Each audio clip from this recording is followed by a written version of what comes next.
आज से करीब 5000 साल पहले हमारे देश की धरती पर ऐसी सभ्यता बसती थी जो न सिर्फ शानदार शहरों का निर्माण करती थी बल्कि बेहतरीन नालियां, चमकदार बर्तन और अनोखी मूर्तियां भी बनाती थी।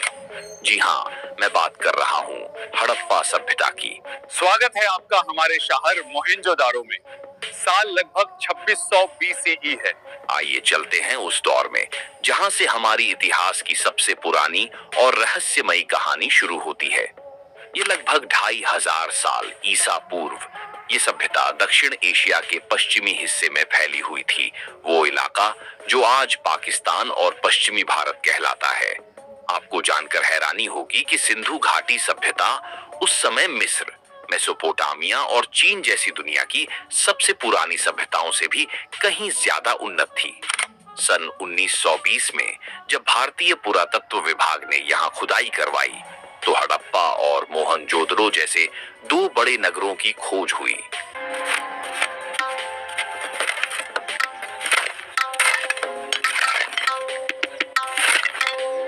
और फिर 1924 में विभाग के डायरेक्टर जनरल जॉन मार्शल ने आधिकारिक तौर पर दुनिया के सामने इस नई सभ्यता की घोषणा की।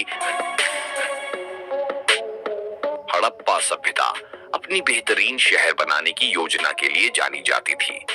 मोहनजोदड़ो और हड़प्पा जैसे नगरों में ऊंचाई पर दुर्ग बने हुए थे जहां शायद ऊंचे दर्जे के लोग रहते थे।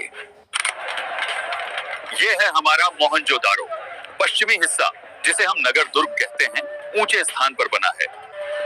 ये है पूर्वी हिस्सा जो नगर दुर्ग से बड़ा मगर निचले स्थान पर है। यहाँ हम जैसे आम लोग रहते हैं। इन दुर्गों के नीचे ईंटों से बने आम लोगों के घर हुआ करते थे। इस सभ्यता की सबसे खास बात थी ग्रिड सिस्टम, मतलब सड़कों को इस तरह बनाया जाता था कि वे एक दूसरे को सीधी 90 डिग्री पर काटे। देखिए, हमारी गलियां पूरी तरह सीधी हैं और 90 डिग्री के कोण पर एक दूसरे से मिलती हैं। ऐसी व्यवस्था आपको हड़प्पा और मोहनजोदड़ो दोनों स्थानों पर दिखाई देगी। यहाँ बड़े बड़े अन्न भंडार बनाए गए थे।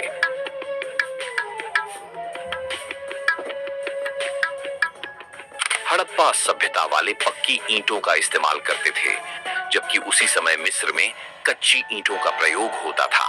हम मजबूत पक्की ईंटों से घर बनाते हैं। इनके शहरों में नालियों की व्यवस्था बेहद शानदार थी।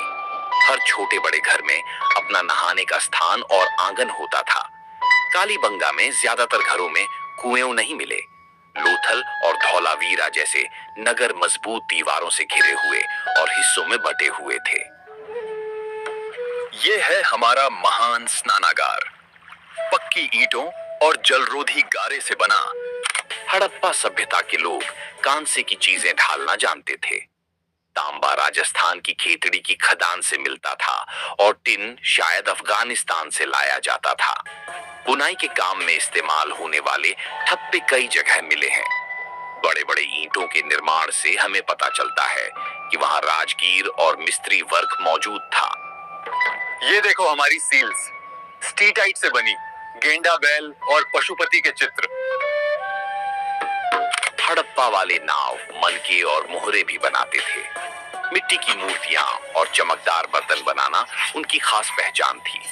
सोना, चांदी और कीमती पत्थरों से आभूषण बनाने वाले जौहरी भी वहां होते थे। हम हड़प्पा में ऐसे बर्तन बनाते हैं, देखो, ज्यामितीय डिजाइन और कितने मजबूत। सिंधु घाटी सभ्यता से बहुत ही कम लिखित प्रमाण मिले हैं और जो मिले हैं वो आज तक पूरी तरह पढ़े नहीं जा सके। इसीलिए यह समझना मुश्किल है कि राज्य व्यवस्था कैसी थी। किसी मंदिर के प्रमाण नहीं मिले हैं, इसलिए माना जाता है कि पुजारियों का कोई खास प्रभुत्व नहीं था। कई विद्वानों का मानना है कि हड़प्पा सभ्यता व्यापारी वर्ग के हाथों में थी। कुछ विद्वानों का यह भी कहना है कि वहां कोई शासक वर्ग नहीं था, सबको बराबरी का दर्जा मिला हुआ था। वहीं कुछ अन्य विद्वान मानते हैं कि अलग अलग शहरों में अलग शासक वर्ग मौजूद थे। धर्म, मिट्टी की मूर्तियों से पता चलता है कि लोग पृथ्वी को उर्वरता की देवी मानते थे और उसकी पूजा करते थे। मिस्र के लोग जैसे नील नदी को देवी मानते थे, वैसे ही पुरुष देवता के रूप में मोहरों पर एक 3 सींगों वाला चित्र मिलता है, जिसे योगी की मुद्रा में बैठे दिखाया गया है। उसके चारों तरफ हाथी, बाघ, गैंडा और भैंसा बने हुए हैं। पैरों के पास हिरण है। देखो, हमारी ये मोहर, बीच में योगी मुद्रा में त्रिशूल चित्र, चारों ओर हाथी, बाघ, गैंडा, भैंस। इस चित्र को बाद में पशुपति महादेव का रूप माना गया। कई पत्थरों पर लिंग और स्त्री जनन अंग के चित्र मिले हैं। मैं मोहनजोदड़ो का पुजारी हूँ। देखिए, मेरे वस्त्रों पर सुंदर डिजाइन और मेरी लंबी दाढ़ी। हड़प्पा के लोग पेड़ों और जानवरों की पूजा भी करते थे। हम पेड़ों और जानवरों की पूजा करते हैं। प्रकृति ही हमारा देवता है। उनके लिए सबसे खास जानवर था एक सींग वाला गैंडा और कुबड़ वाला सांड। बहुत से ताबीज भी खुदाई में मिले हैं। अर्थव्यवस्था, हजारों मोहरों, समान लिपि, वजन और माप की पद्धति से साफ है कि व्यापार इनकी जिंदगी का अहम हिस्सा था। ये लोग पत्थर, धातु, सीप और शंख का व्यापार करते थे। मुद्रा का प्रयोग नहीं था, बल्कि वस्तु विनिमय प्रणाली चलती थी। हमारे बाजार में हम बर्तनों को अनाज से बदलते हैं। देखो, यहाँ सब कुछ वस्तु विनिमय से चलता है। हमारी संस्कृति की जान। अरब सागर के किनारे इनकी समुद्री यात्रा व्यवस्था भी बहुत अच्छी थी। उन्होंने उत्तरी अफगानिस्तान तक अपने व्यापारिक ठिकाने बना रखे थे, जिससे मध्य एशिया से संपर्क आसान हो जाता था। हड़प्पा वाले लैपिस लाजुली मार्ग से भी व्यापार करते थे, जो अमीर वर्ग की पसंद माना जाता था। हम मेसोपोटामिया तक व्यापार करते हैं। अभी हम लोथल पहुंचने वाले हैं। यही हमारा सबसे बड़ा समुद्री व्यापार केंद्र है। अब सवाल ये उठता है कि आखिर इतनी महान और उन्नत सभ्यता अचानक गायब कैसे हो गई।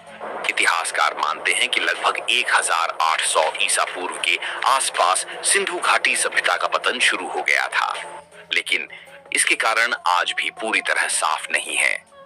कुछ विद्वानों का मानना है कि इंडो यूरोपियन जनजातियां, जिन्हें हम आर्य कहते हैं, उन्होंने आकर इस सभ्यता पर हमला किया और धीरे धीरे इसे कमजोर कर दिया।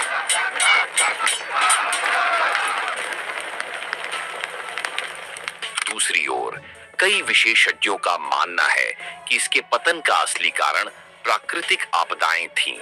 कहा जाता है कि उस क्षेत्र में भूगर्भीय हलचलें हुई, जिनसे बार बार भूकंप आते थे। वहीं जलवायु में बदलाव भी हुआ। बारिश के पैटर्न बदल गए। कुछ जगहों पर नदियों ने अपना रास्ता बदल लिया, जिसके कारण खेतों में बाढ़ आई और खाद्य उत्पादन पर असर पड़ा। इन तमाम कारणों की वजह से यह सभ्यता धीरे धीरे कमजोर पड़ी और आखिरकार अपना अस्तित्व खो बैठी। मतलब, सिंधु घाटी सभ्यता का पतन अचानक नहीं हुआ, बल्कि यह एक धीमी प्रक्रिया थी जो कई कारणों से मिलकर हुई। आपको हमारी सभ्यता कैसी लगी? कमेंट्स में जरूर बताएं।